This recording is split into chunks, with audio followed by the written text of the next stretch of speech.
선문염송 지난번 다음 하겠습니다. 성문이가 송하되 뜰앞 엿푸른 잣나무엔 안개와 구름이 자욱한데 학이 서고 용이 서리었으니 서슬도 장하다. 얄구져라 조주는 말만은 치던가 단번에 승객들에게 나누어 주었네. 자, 이것도 이제 지난번까지 또 이야기가 되었던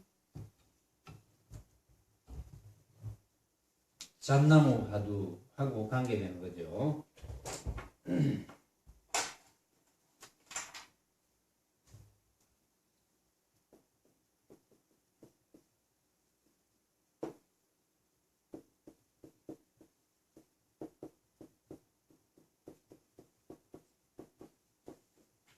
잣나무 조주 스님과 어떤 중의 문답, 그 다음에 법안선사와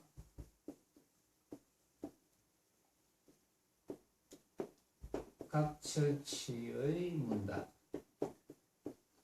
자, 여러분들이 조주 스님이 뭘 이야기하려고 하는지 그런 거는 이제 어느 정도 짐작이 다 됐겠죠.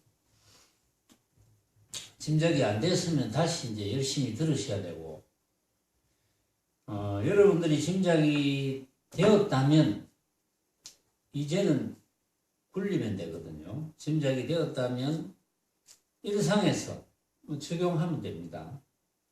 그걸 이제 오임이라고 그러는데, 짐작이 되지 못했다면 또 짐작할 수 있도록 여러분들이 이제 망념을 버리는 그런 일들을 열심히 해야 되고, 결국은 때로는 조금 어려운 듯 하지만, 물론 처음 듣는 사람들은 굉장히 어렵겠죠.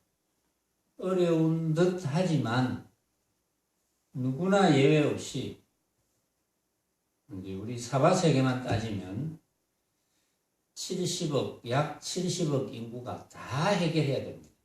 이거는 종교를 다 떠나서 어떤 종교이건 간에 상관없이 누구나 다 해결을 해서 아주 행복하게 살아야 되거든요.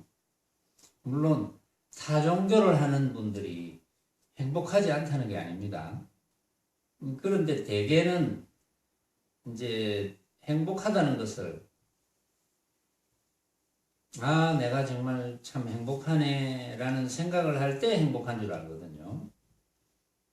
이제 그런 것은 진짜 행복한 게 아니고, 나는 정말 지금 행복하네 라는 생각을 할 때 행복하다면 그 행복한 시간이 얼마나 될까요? 하루에 잠자는 시간 뺀다 하더라도 만약에 8시간 잔다면 24시간으로 하루를 치고, 그러면 16시간을 행복하다는 생각을 자꾸 해야 되거든요. 아침에 일어나서 참 행복하네. 별로 행복하지도 않는데 그냥 아침에 일어나서 몸도 찌부둥하고 일어나기 싫은데 아이고 내 참 행복하네. 그런다고 행복한 겁니까? 그게. 근데 그런 거는 이제 행복하다고 할 수는 없겠죠. 만약에 그렇게 생각한다면 행복하다는 생각을 해서 행복한 거거든요. 거의 대부분은. 행복하다는 생각을 할 때 행복한 거잖아요. 어떤 사람이 여행을 하면 행복하다면, 여행을 가서, 참 행복해. 여행 다니는 기간 중에 굉장히 행복하단 말이에요. 그러면 귀국해서, 이제 여행 다닐 때의 어떤 그 행복한 느낌이 좀 남아있어서 조금 이제 행복한데, 또 기간이 조금 지나면 다시 해외에 가고 싶은데 돈도 좀 더 있어야 되겠고 시간도 좀 더 있어야 되겠고 시간을 마련하려면 직장에 다닌다면 뭐 돈을 벌어야 갈 거 아닙니까? 직장에 다닌다면 직장과 어떤 시간적인 그런 연계가 되어야 될 것이고, 그러면 여행 가서 행복했는데 그런 조건이 충족되지 않으니까 여행을 가야 될 텐데, 그 행복했던 느낌을 가져야 될 텐데 하면 그건 불행이거든요. 그건 행복이 아니고. 그렇죠. 여행 가서 행복하다면, 만약에 어떤 사람이 여행을 하는 것이 행복하다면, 여행을 가지 못하는 것은 여행을 가기 위해서 기다려야 돼. 돈도 모아야 되고 시간도 맞춰야 되고, 이제 불행한 거거든요. 그러면 또 여행 가게 되면 또 행복하고. 물론 어떤 사람은 아주 장기 여행을 하는 사람도 있더라고요. 여행을 좋아한다면. 그러나 정작 여행 가는 것이 행복하다고 하더라도 여행을 가서 아침부터 잠자는 시간 빼고 눈 떠서 잘 때까지 행복할까요? 여행 가는 것이 행복하다 하더라도 때로는 어떤 나라에 가면 음식이 안 맞고, 어떤 나라에 가면은 불친절하고, 뭐 기타 등등 뭐 그런 게 있겠죠. 또 차를 타야 되는데 차를 놓쳤다 뭐 이런 거 기타 등등. 그래서 어쨌든 저쨌든 간에 거의 대부분은 행복이라는 것을, 행복하다는 생각을 가지고 행복하다는 것, 조금 알아듣기 힘든 분도 있겠지만 그거는 참 행복이 아니고, 참 행복은 행복하다는 생각도 아니고 불행하다는 생각도 아니고 그렇다고 멍청한 것도 아닌 것인데, 말로 하자면 그냥 그런 생각을 안 해도 행복한 거예요. 왜냐? 구함이 끊어졌으니까. 집착이 끊어졌으니까. 그럼 구함이 끊어졌다 이러니까 잘못 알면, 아이고 그러면 아무것도 구하지 말라는 것인가, 내가 배가 고픈데 음식도 구하지 말라는 것인가, 이렇게 착각하잖아요. 이제 그런 끊어짐은 아니거든요. 보통 사람들이 이제 구함이라고 표현하면 그걸 다른 말로 하면 이제 욕심이라 하거든요. 뭐 있어도 되고 없어도 그만이다 이런 게 아니고, 내가 저것은 꼭 가져야 된다. 뭐 시간이라든지, 아까 여행 이야기도 했지만 시간이라든지 돈이라든지 이거는 꼭 나한테 있어야 돼. 있어야 되는데 지금 없어. 그 구함이죠. 그런데 이제 구함이 끊어진 사람은 꼭 있어야 되지만 없어도 괜찮아. 없으면 없는 대로, 있으면 있는 대로. 있으면 좋은 만큼 또 없어도 좋아. 근데 왜 그렇게 되느냐? 그렇게 되는 원리가 있잖아요. 여러분들은 그렇게 되는 원리를 다 알죠. 왜냐하면은 내가 저것을 구해야 된다. 있으면 또는 없으면 있는 것과 없는 것이 알고 보면 내가 전부 생각으로 만드는 거거든요. 있으면 좋다 이것도 내가 생각으로 만드는 거거든요. 없으면 싫다 다 생각으로 만들죠. 있다고 다 좋은 줄 압니까? 있으면 더 불편하거나 더 괴로운 경우가 많아요. 없다고 다 나쁜 줄 압니까? 그 반대로 우리가 눈에 보이는 것이 없는 것이 훨씬 편할 때가 많아요. 그래서 뭐 행복하다 불행하다 이것은 모습을 가지고 결정하는 것은 아니라는 거죠. 그렇죠. 내 마음의 상태가 어떠냐, 거기에 따라서 행복과 불행이 벌어지는 거죠. 내가 지금 어떠한 것도 억지로 구하지 않는다. 구해서 사용하는 거는 뭐 사용하고 구하지 못하면 그만이다. 이런 상태라면 그게 물론 행복한 거예요. 구함이 끊어졌으니까 그게 행복한 거예요. 왜냐하면 그게 해탈이거든요. 어떠한 경우라도 그렇다면 그래서 우리는 진짜 행복해지려고 진짜 행복해지려고 뭐 이름하여 수행하는 거죠. 참선도 하고 또 여러분들이 일상에서 새말기도 하고 이제 이렇게 하는 거거든요. 진짜 행복해지려고. 그런데 알고 보면 개개인에게 물어보면 어제 법문할 때도 제가 그런 이야기를 했잖아요. 제가 이제 몇몇 분에게 지난 일주일 동안 행복했습니까? 돌아보니까 일주일 동안 다 행복한 게 아니었다고 그렇게 이야기를 하더라고요. 아마도 70억 인구 중에 뭐 멀리 내다보지 않고 그냥 지난 일주일 동안 참으로 행복했습니까? 이렇게 묻는다면 얼마나 나는 행복했습니다. 일주일 동안 내내 행복했습니다.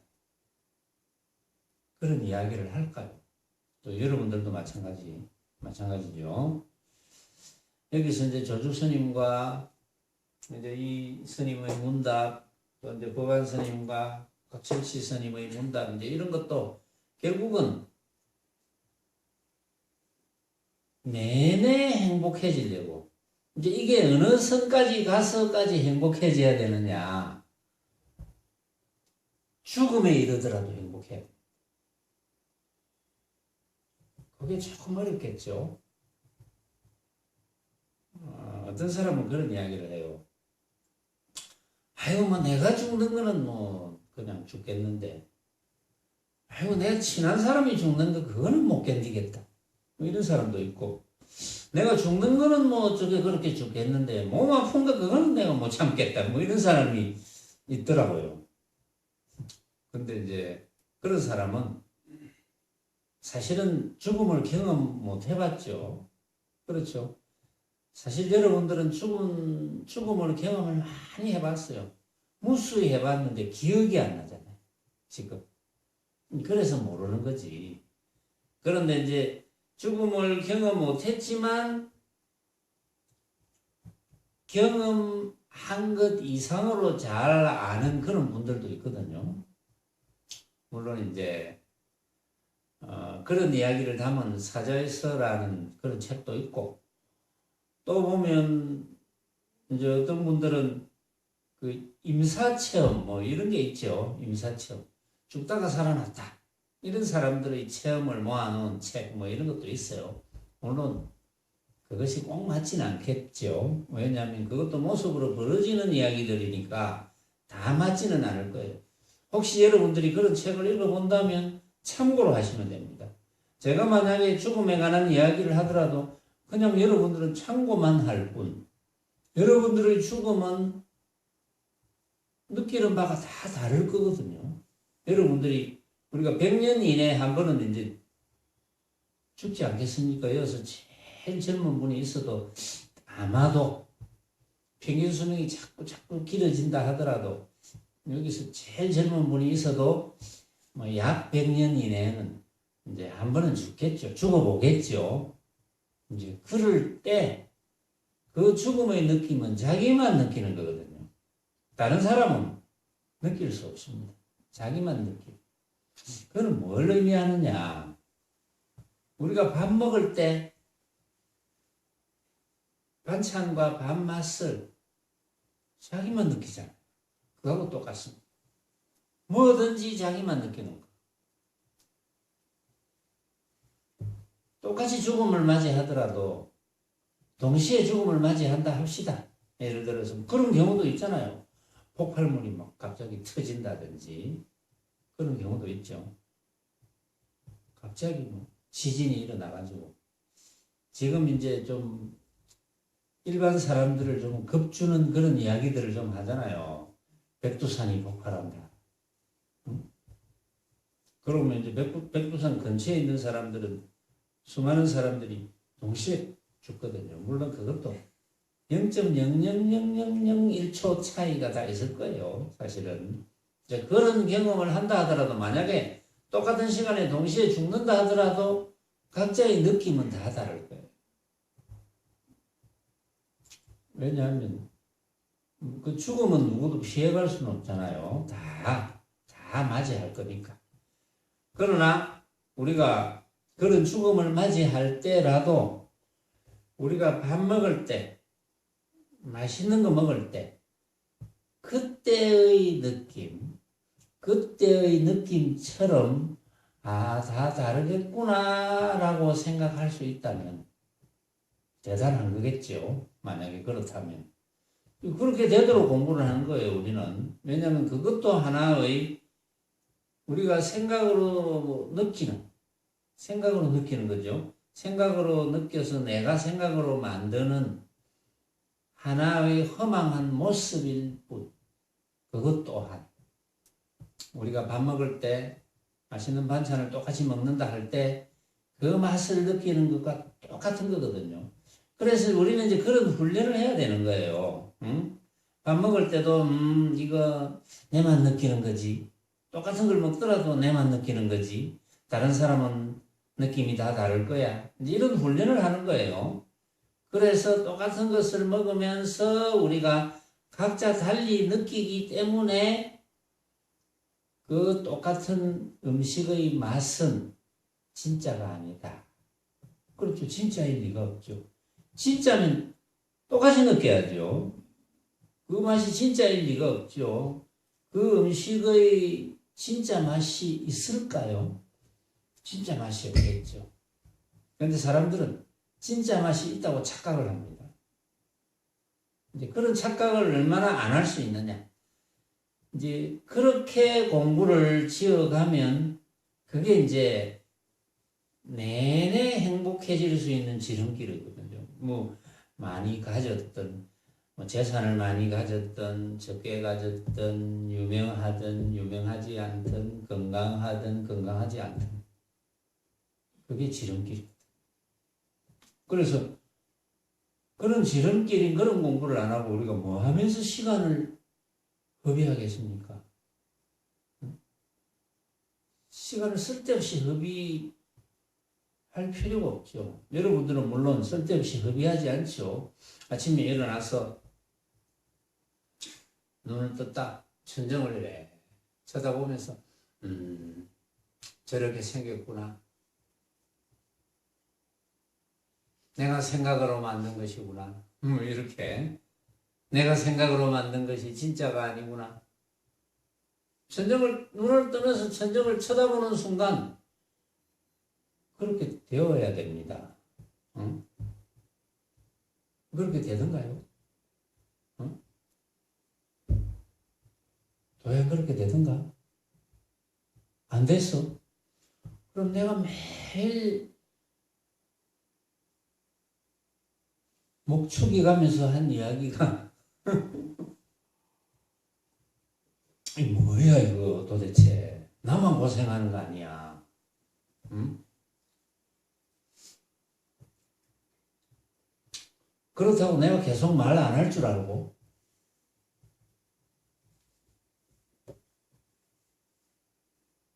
그렇게 하라는 거예요. 응답 뜨면은 이거 내가 생각으로 만든 거네. 야, 내가 천정도 만들었구나. 등 쳐다보면서 야, 내가 등도 만들었네. 이거 얼마나 좋아요. 그 생각하는데 돈 듭니까? 도형 돈 드나 보고 도자기 안 팔아도 되잖아. 그 생각하는데 돈 드는 거 아니잖아.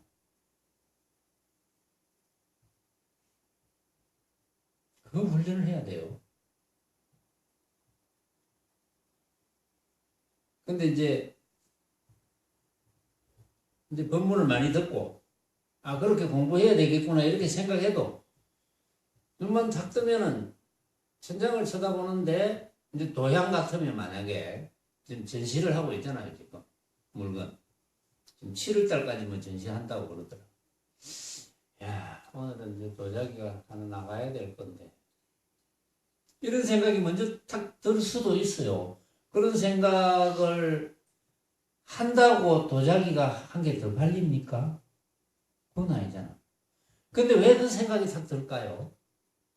왜? 그게 망념이죠.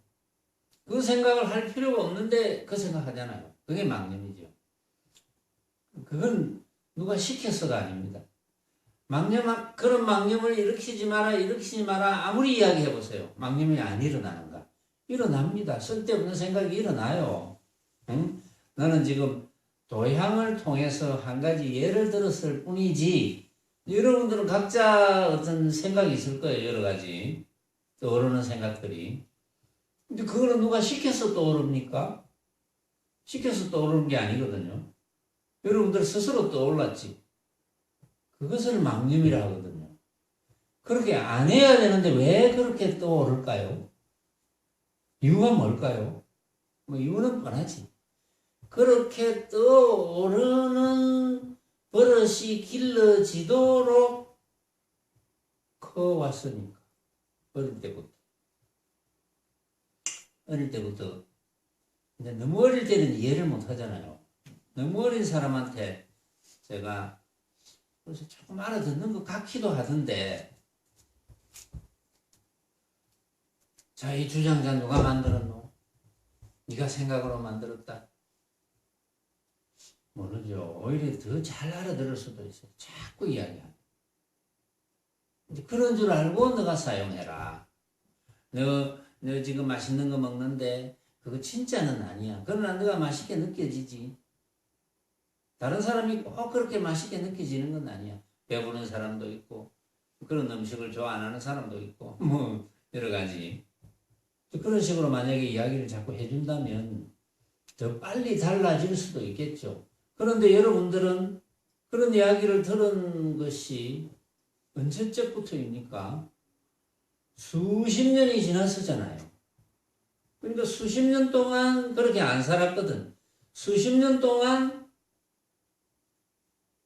벌어져 있는 모습들이 진짜인 줄 착각하면서 살았잖아요. 그러니까 그게 어떻게 쉽게 바뀌겠습니까? 그 버릇이 무섭거든요.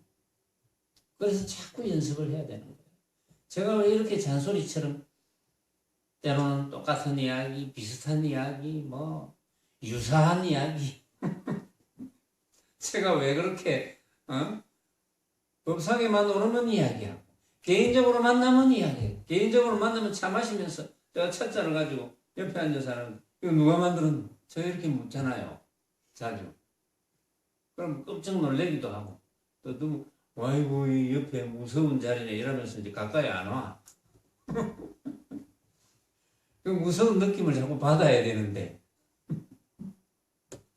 그게 얼마나 좋은 질문인데. 왜냐하면 그것은 때로는 그런 질문 때문에 탁 충격을 받을 수가 있어요. 충격을. 아이쿠, 이래 충격을 받으면 잘 안 잊어먹어요. 충격이 크면 클수록 눈만 뜨면 저절로 되는 거예요.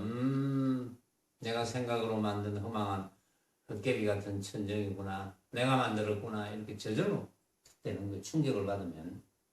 그 충격을 받지 못했으면 이제 자꾸 노력해야 되고, 그 다음에 이제 눈만 뜨면은 딴 생각이 먼저 일어나는 분들은 그게 오랫동안의 버릇이니까 그 버릇이 그냥은 안 없어지거든요.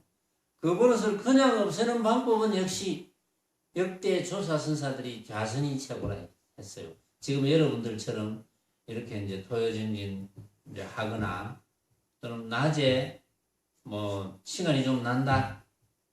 그러면 이제 딴짓 안 하고 자선을 한번 해봐야 되겠다. 10분이라도 자선을 하자.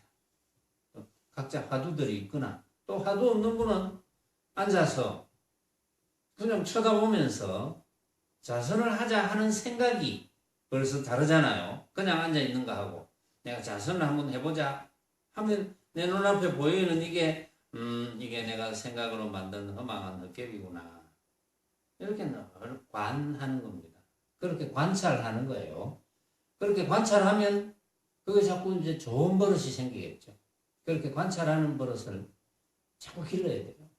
근데 여기서 이제 조주 스님과 이 스님 뭐 질문한 거, 법안 스님, 각설치 스님 이렇게 서로 문답을 주고받고 하는 거 이런 거는 때로는 충격을 받아라고. 응? 여러분들이 이 문답 속에서 아이쿠 그렇구나 내가 여태까지 잘못 알고 있었는데 아 이런 이야기였구나 하고 충격을 탁 받는 수가 있어요. 그래서 여러분들이 아무리 못 알아들어도 제가 줄기차게 이야기하는 겁니다. 제가 줄기차게 지금 약 30년 동안 약 30년 동안 줄기차게 이야기하는 거예요. 알아들어라. 어쨌든 누구를 위해서? 여러분들을 위해서.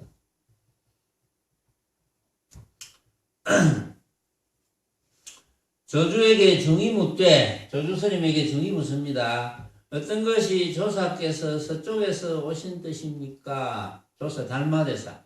달마대사에서 서쪽에서 동쪽으로 중국으로 오신 뜻입니까? 달마대사께서 중국으로 오신 뜻이 석가모니 부처님께서 사바세계로 오신 뜻이잖아요. 무엇 때문에 왔겠습니까? 응? 어리석은 중생들에게 가르쳐 주려고 왔죠. 뭘 가르쳐 주려고 왔겠습니까?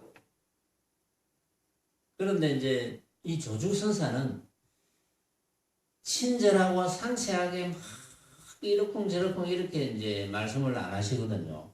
옛날 선사들은 충격요법을 씁니다. 저는 옛날 선사가 아니고 현대 선사거든요.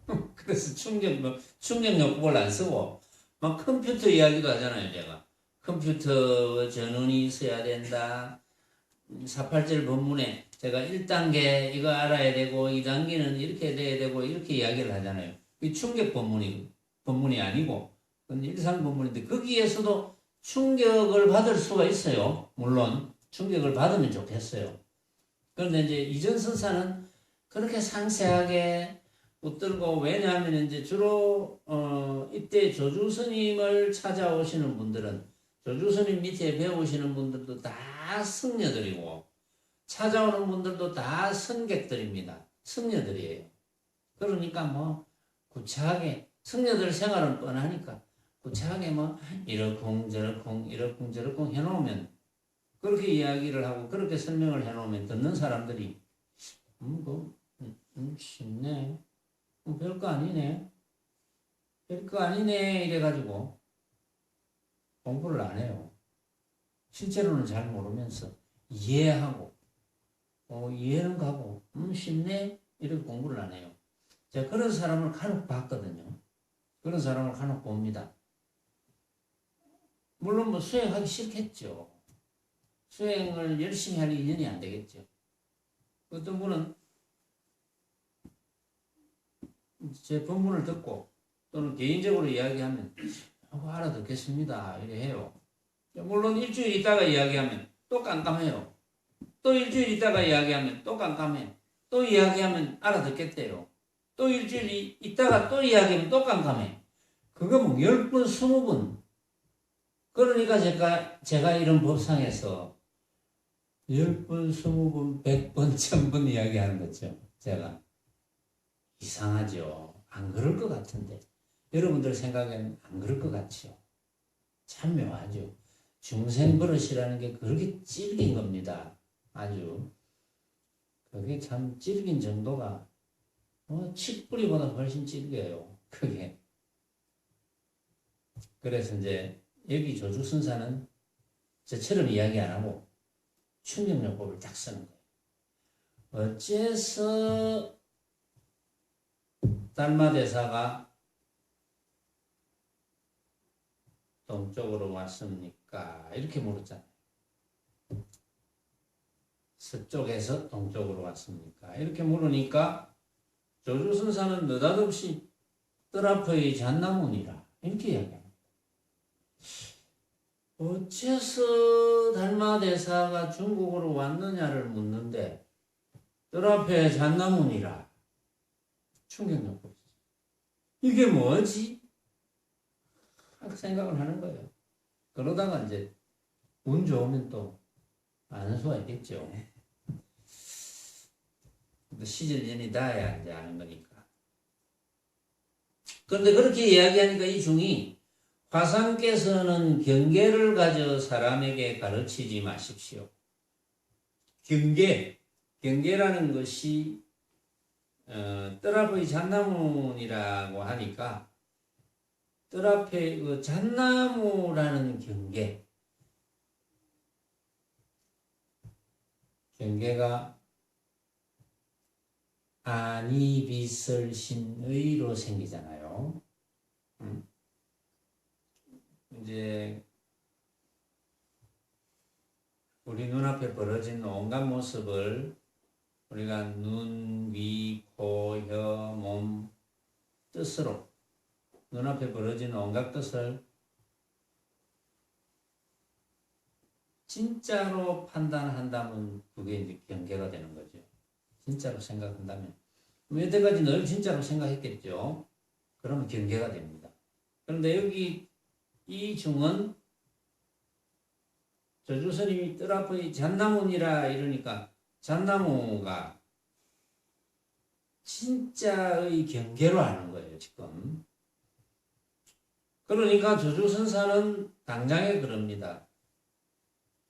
나는 경계를 가져서 사람에게 가르치지 않는다. 이렇게 이야기해요.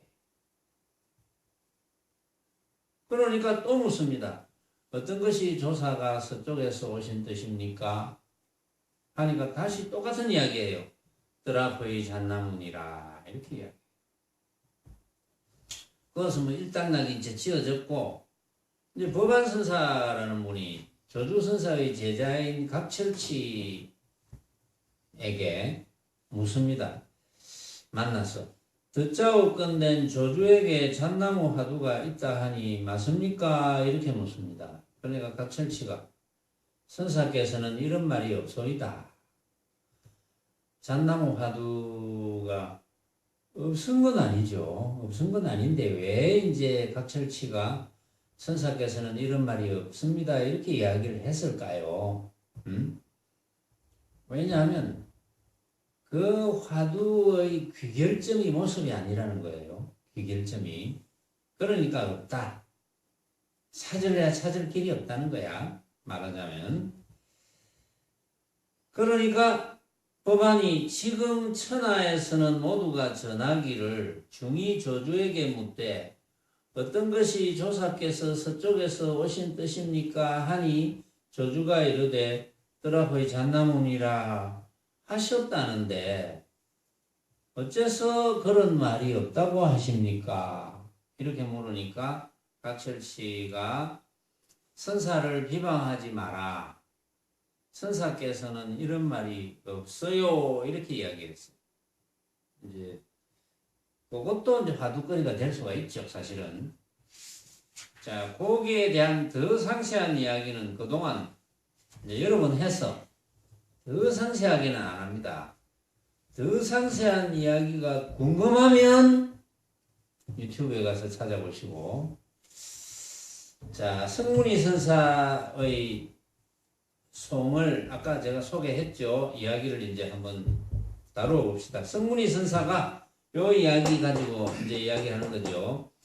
뜰 앞에 옅푸른 잣나무에는 안개와 구름이 자욱한데, 뜰 앞에 옅푸른 잣나무, 뜰 앞에 잣나무라 했으니까 잣나무에는 안개와 구름이 자욱한데 학이 서고 용이 서리었으니 스슬도 굉장하구나. 이 잣나무에 안개와 구름이 자욱하면 어떻게 됩니까? 안개와 구름이 자욱하면 잣나무를 못 보잖아요. 잣나무를 봐야지 뭐 거기서 한 수씩을 할 건데, 조주스님이 뜰 앞의 잣나무라 했는데 뭐 어쨌든 잣나무를 봐야지. 그런데 안개와 구름이 자욱하면 잣나무를 못 보죠. 그런데 무슨 의미를 나타내려 하겠습니까? 안개와 구름이 자욱하다는 것은 분별망상이 가득하다 이 말이죠. 분별망상이 가득하다. 아르마리가 가득하다. 잣나무 화두를 따져서 아르마리로 알려고 하니까. 그러니까 안개와 구름이 자욱하죠.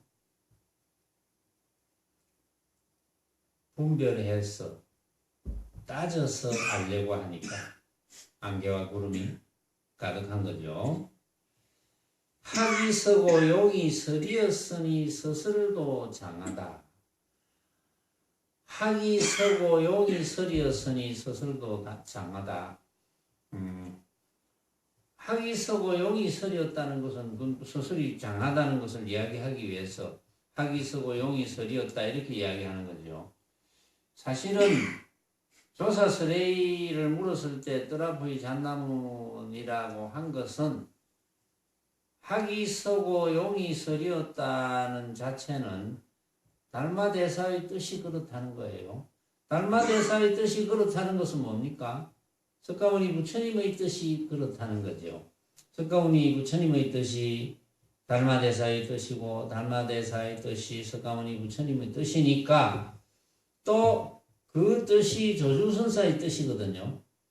그 뜨라프의 잣나무를 분별해서 따져서 모습에 붙어서 그거를 해석을 하려고 하면 그거는 안개와 구름이 자욱한 형국밖에 안 된다. 그런데 그 제대로 된 뜻을 알아들으면 학이 서고 용이 서리어 있는 그 기계, 그 스스리 가득한 뜻도 알게 되지 않겠나 이제 이런 뜻입니다. 성문이 선사가 그랬어요.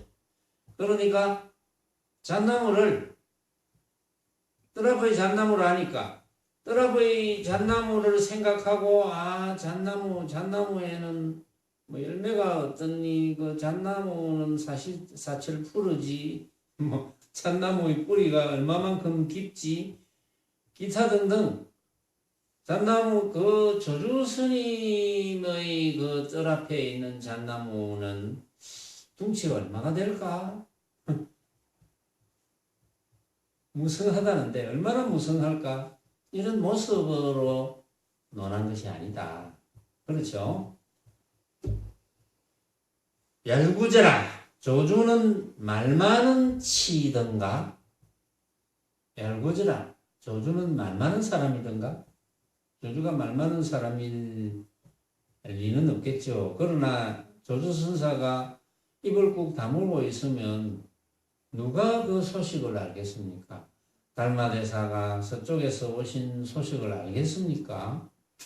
물론 이 중이 조주선사에게 조사스레이 달마대사가 서쪽에서 오신 뜻을 알고 싶습니다. 이렇게 물었을 때 사실 입을 꾹 다물고 가만히 있어도 사실은 답이 돼요.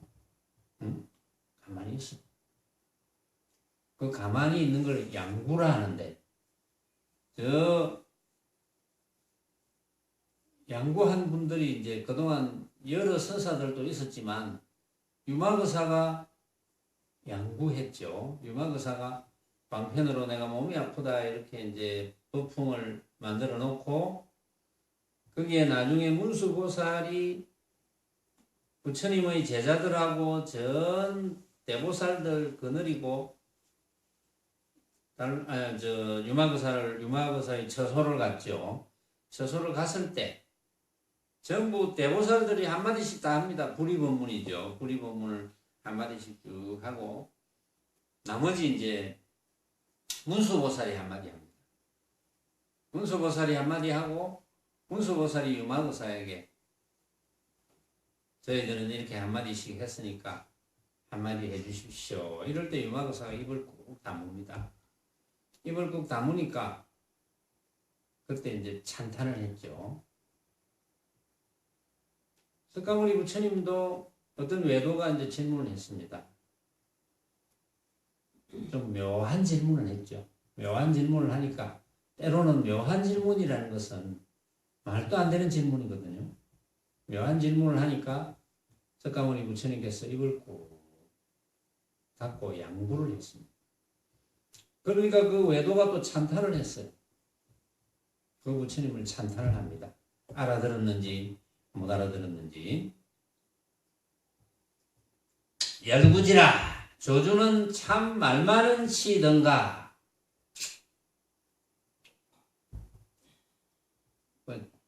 조주선사에 대해서는 따지지 마라. 조주선사가 입을 열지 않았더라면 어떻게 수많은 선객들이 조사설의를 알았겠나. 이런 뜻이 있는 거예요. 성문이 선사가. 단번에 선객들에게 나누어 주었네. 조주선사가 말 많은 사람이라서 뜰 앞에 잣나무 이런 이야기를 한 건 아니다. 그건 깊은 뜻이 있다. 그래서 단번에 승객들에게 그 깊은 뜻을 터득하도록 나누어 주었다. 이렇게 성문이 선사가 이제 자신의 살림살이를 비추어 보이는 거죠. 말하자면 조주선사는 말 많은 선사라서 뜰 앞의 잣나무라고 대답한 게 아니다. 다 선객들이 한 소식 하라고 그렇게 뜰 앞의 잣나무라고 한 건 아니냐, 이제 이런 뜻이죠.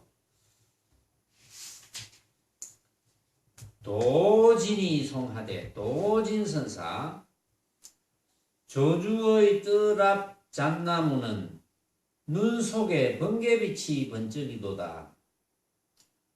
운수객들은 왕래가 많으나 시골 첨지는 걸음걸이가 어중간하도다. 이제 이렇게 읊었는데, 도진선사, 조주의 뜰 앞의 잣나무, 조금 전에 소개한 조주의 뜰 앞의 잣나무는 눈 속에 번개빛이 번쩍이도다.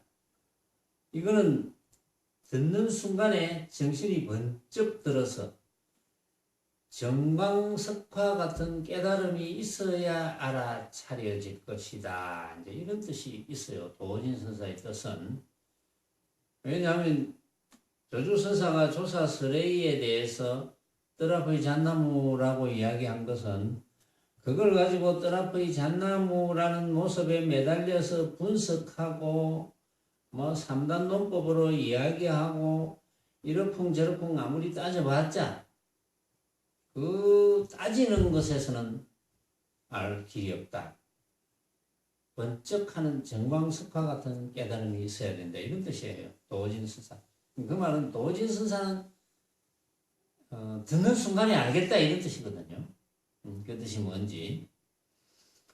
운수객들은 왕래가 많으나, 운수객들, 이렇게 떠돌아다니는 운수객들, 떠돌아다니는 선사, 운수객들은 왕래가 많으나, 왕래가 빈번하지만 시골 첨지는 걸음걸이가 어중간하도다. 이거는 무슨 뜻이냐 하면 산은 높으나 높은 대로 좋고 물은 길지만 긴 대로 좋구나. 산고는 산고대로 좋고 수장은 수장대로 좋구나. 뭐 그런 뜻이에요. 그거는 이제 도진선사가 자신의 살림살이를 이렇게 이제 펼쳐 보이는 거죠. 말하자면 불일제 선사가 어떻게 이제 이 뜰 앞의 잣나무에 대해서 자기 견해를 밝혔는지 이제 한번 봅시다. 불일제가 송하되 조주의 뜰의 잣나무를 선객에게 향해서 말을 하니 검게 물들인 병풍이요 소나무 개우살이라는 꾸밈새구나. 뭐 이렇게 이야기했어요. 불일제 선사가. 그러니까 이제 이 말로는 불일제 선사가 조주의 뜰 앞의 잣나무를 뭐 알았다는 뜻은 되는 것 같아요. 보니까 조주의 뜰 앞의 잣나무 여기에 이제 불일제 선사는 불일제 선사의 독특한 살림살이를 보이지는 않았어요. 왜냐하면 조주의 뜰 앞의 잣나무를 선객에게 향해서 말을 하니 뭐 조주 선사는 뜰 앞의 잣나무라 했으니까 조사가 서쪽에서 오신 뜻이 무엇입니까? 뜰 앞의 잣나무니라 이렇게 이야기했으니까 이야기를 했지만 검게 물들인 병풍이요. 검게 물들인 병풍이라는 거는 뭐 글씨도 있고 그림도 있고 뭐 그래 해야 되는 거 아닙니까? 그게 검게 물들있다는 것은 깜깜하다는 거죠. 조주선사가 뜰 앞에 잣나무라 해줘도 다 깜깜해. 그 뜻을 몰라. 근데 이제 불일체 선사는 나는 난다 이런 뜻이 있거든요. 근데 이야기해줘도 다 몰라 뭐 이런 뜻이 있는 거예요. 정말 깜깜하네. 그러면서 소나무 겨우살이라는 꾸밈새로다. 이것도 뭐 별말은 아닌데 대단한 말처럼 들리죠. 소나무 겨우살이라는 꾸밈새로다. 소나무 겨우살이라는 것이 송라라고 하는 거라 그러네요. 송라. 소나무 겨우살이. 근데 이거는 이제 무슨 뜻이냐면은 소나무 위에 그 겨우살이가 자란답니다. 근데 그게 뭐 중요한 약재로 쓰인다고. 분명 맞나? 그게 중요한 약재로 쓰인다고. 소나무 위에 겨우살이 송나라는 게 아주 중요한 약재로 쓰인다고 내가 어디서 이제 봤어요. 여기서 이야기를 하는 건 아니지만 그런데 그 이름을 붙인 게 이름이 송나라는 뜻이 소나무 겨우살이를 한문으로 하면 송나거든요. 소나무 위에 겨우 자라기 때문에 이름이 소나무 겨우살이다. 라는 이제 그런 답을 한다는 거죠. 그런 식의 답을 한다는 거지. 이 선객들이 조주선사가 조사 스레이를 물었을 때 뜰 앞의 잣나무니라 한 데 대해서 어떤 무리들은 검게 물들인 병분처럼 깜깜하고 어떤 무리들은 대답을 한다는 게 저게 왜 소나무 겨우살이냐 하면은 소나무 위에 겨우살기 때문에 소나무 위에 겨우살이야. 이렇게 이야기한다는 거야. 응? 그러니까 그 모습만 걷어잡고 이제 이런 말이죠. 저 사람이 왜 키다린 줄 아나? 키가 크기 때문이야. 이런 식의 이야기라는 거지. 응?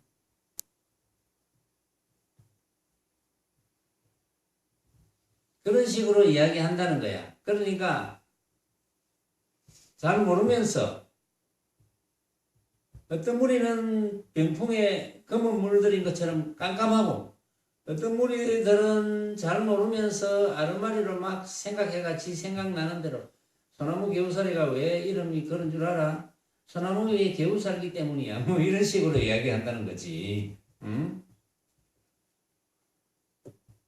저 사람 보고 우리가 왜 키다리라고 하는 줄 알아?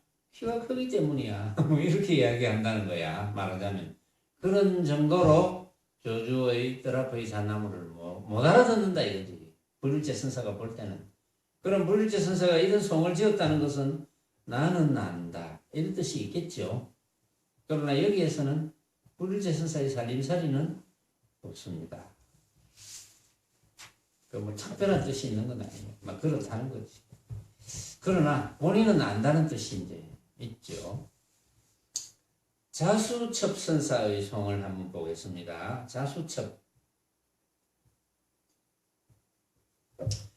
자수첩이 송하되 조주의 뜰 앞 잣나무가 망령되이 모든 선객들을 흔들어 놓았네. 남쪽에서 북현 고향을 묻고 동쪽에서 서현 길 말뚝을 찾음이네. 봄철엔 버들마다 푸르고 한밤중엔 달이라서 밝더구나. 바람이 멎고 바다 물결이 잔잔하니 파사가 멀리서 이마를 조아리도다. 이제 이렇게 읊었는데 자수첩선사의 살림살이가 이제 어디쯤 나오는지 한번 볼까요? 자수첩선사, 조주의 뜰 앞에 잣나무가, 뭐 조주가 조사서리에 대해서 뜰 앞에 잣나무라고 이야기를 해놨으니까 조주의 뜰 앞의 잣나무가 망령대의 모든 승객들을 흔들어 놨네. 모든 승객들이 왜 흔들리겠습니까? 조주의 뜰 앞에 잣나무라는 그 참뜻은 모르고 조주의 뜰 앞의 잣나무라는 그 뜰 앞의 잣나무라는 모습이라든지 뜰 앞의 잣나무라는 이야기라든지 기타 등등 거기에 대한 아르마리 때문에 흔들려서 그렇지 조주 선사가 흔들어 놓은 건 아니거든요. 그러나 흔들어 놨다고 표현을 했어요. 조주가 뜰 앞의 잣나무라 안 했으면 뭐 안 흔들렸겠지. 그러나 조주가 뜰 앞의 잣나무라 했기 때문에 자수첩 선사가 볼 때는 망령대의 모든 승객들을 흔들어 놨구나. 남쪽에서 북현 고향을 묻고 동쪽에서 석현길 말뚝을 찾음이네. 흔들어 나오니까 이 승객들이 남쪽에서 북현 고향을 물어 동쪽에서 석현길 말뚝을 찾아. 그래 전부 다 쓸데없는 짓 많이 한다 이런 뜻이거든요. 자수첩 선사가 볼 때는 조주의 뜰 앞의 잣나무의 뜻을 모르고 승객들이 막 조주 선사가 승객들을 흔들어 놓으려고 한 건 아닌데 승객들이 조주 선사의 뜰 앞의 잣나무에 막 다 흔들렸어. 그래가 정신없이 헤맨다 이거예요. 응? 남쪽에서 북현 고향을 묻고 동쪽에서 석현길 말뚝을 찾고 이렇게 헤맨다. 봄철엔 버들마다 푸르고 한밤중엔 달이라서 박더구나. 요게 이제 자수첩 선사의 살림살이가 나오는 대목이거든요. 봄철에는 버들마다 푸르고 한밤중엔 달이 박더구나. 이제 그럴 뿐이죠. 응? 봄철에는 버들마다 푸른데 그 푸름을 가지고 따져. 작년에는 더 푸르렀는데 올해는 왜 덜 푸르지?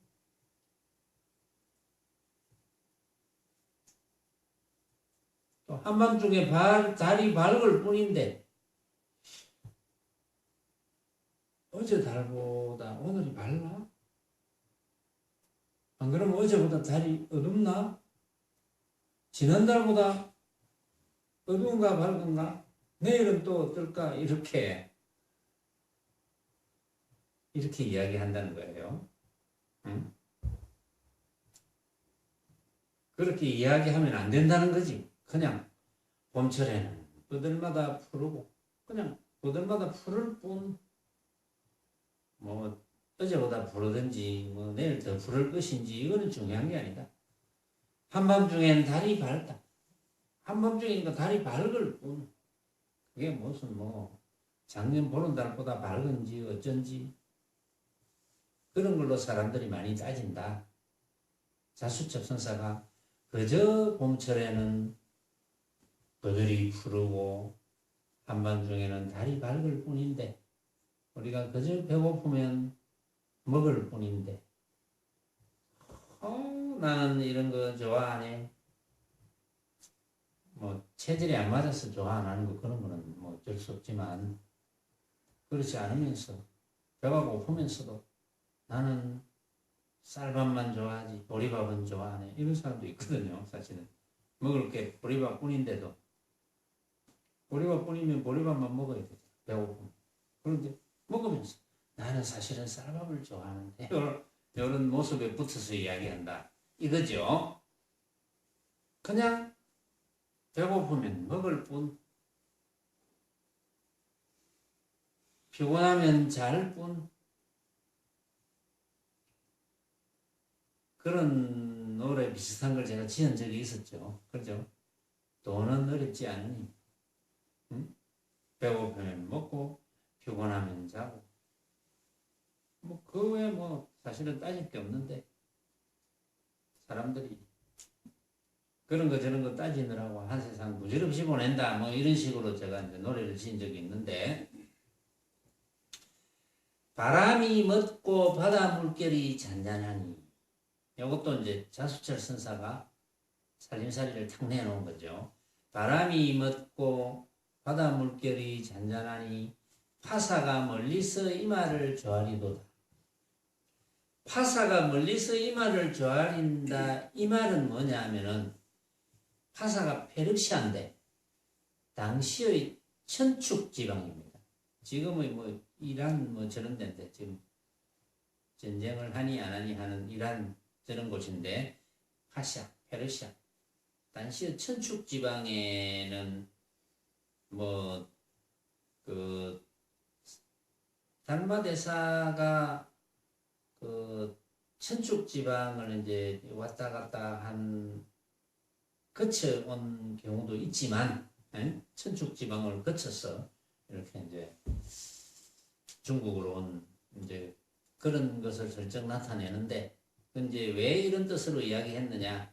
바람이 멎고 바다 물결이 잔잔하니 바람이 멎고 바다 물결이 잔잔하다는 것은 뭡니까? 모든 망념이 끊어졌으니 모든 망념이 끊어졌다는 것은 내 눈앞에 벌어져 있는 온갖 모습들이 빛깔, 소리, 냄새, 맛, 감촉과 여러 가지 방법들로 벌어져 있는 온갖 모습들이 내가 생각으로 만든 허망한 헛개비구나 라는 것을 알게 되면 집착이 끊어질 것이고 집착이 끊어졌으니까 걸림이 없을 것이고 걸림이 없으니까 해탈이고 해탈이니까 바로 붙여져 그때가.